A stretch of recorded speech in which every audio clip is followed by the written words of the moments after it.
Dans le cadre du centenaire de la guerre 14-18, l'association Wemakar au fil du temps a organisé dimanche 11 mai une randonnée autour de 4 circuits historiques intitulés « Circuit du Leinster autour de Wemakar ». Plus d'une centaine de marcheurs accompagnés par des guides bénévoles ont sillonné la campagne chapelloise à la découverte des nombreux blocos et autres lieux de bataille.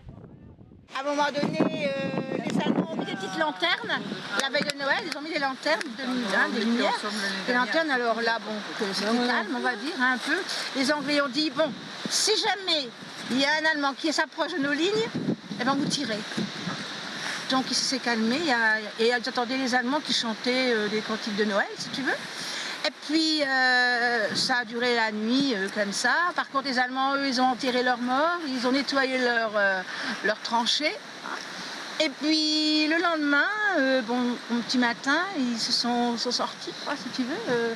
Ils sont allés se serrer la main, ils se sont souhaité joyeux Noël, ils ont échangé du pudding, pudding là des Anglais, du brandy, enfin voilà.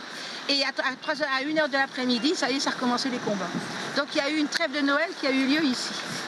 Ces circuits de randonnée ont été imaginés par Philippe Emer, gritteur et féru d'histoire, qui nous explique comment est née cette idée. Alors, comment m'est venue cette idée? Relativement simple.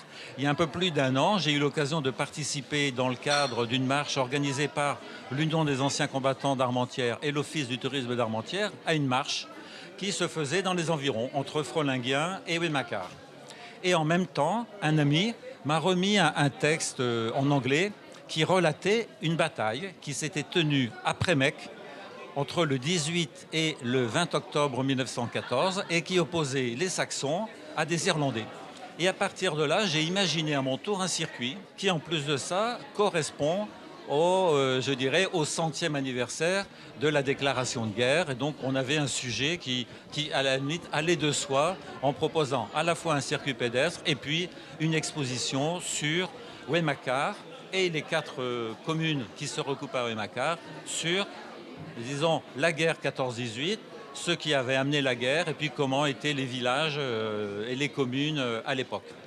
Le point de départ, c'est un récit, donc, comme je l'ai dit tout à l'heure, de la bataille, à la fois vue du côté britannique, du côté irlandais, qui était le point de départ de mes recherches.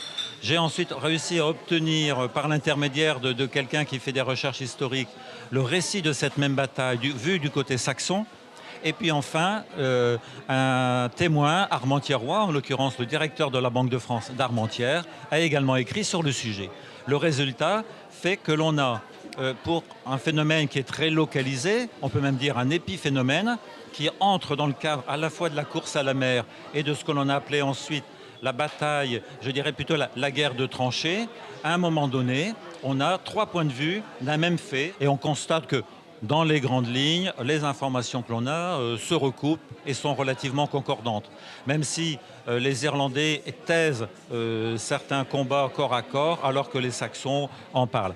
Et c'est une chose, c'est que ce combat se terminant pour les Irlandais, je dirais par une défaite, puisqu'ils ont dû abandonner Prémec qu'ils avaient occupé, ils ont dû l'abandonner pour redescendre sur la chapelle d'Armentières, sur une ligne qui allait de Bois-Grenier et la chapelle d'Armentières à l'Épinette, alors que les Saxons, en l'occurrence, étaient vainqueurs, avaient conservé Prémec, qu'ils vont, ainsi que Wemakar, qu'ils vont détenir pendant 4 ans, c'est-à-dire d'octobre, pour être précis, du 21 octobre 1914 jusqu'au mois d'octobre 1918, c'est-à-dire que pendant 4 ans, Wemakar, Prémec, a été occupé par les Allemands qui en avaient fait une zone fortifiée. Donc le but était aussi de faire quelque chose, disons, de regrouper les personnes. C'est un travail, c'est une organisation très importante qui a réuni pratiquement la totalité des membres de l'association, certains s'occupant du barbecue, d'autres s'occupant de la salle, d'autres du bar, et puis quelques-uns s'occupant plus particulièrement du circuit, des panneaux d'exposition, et de faire un certain nombre de recherches de documents, de photos, et puis de faire un choix. Pour ceux qui ont manqué ce rendez-vous, une autre session est prévue le 14 juin prochain, en collaboration avec l'Office de tourisme intercommunal de l'Armentiérois.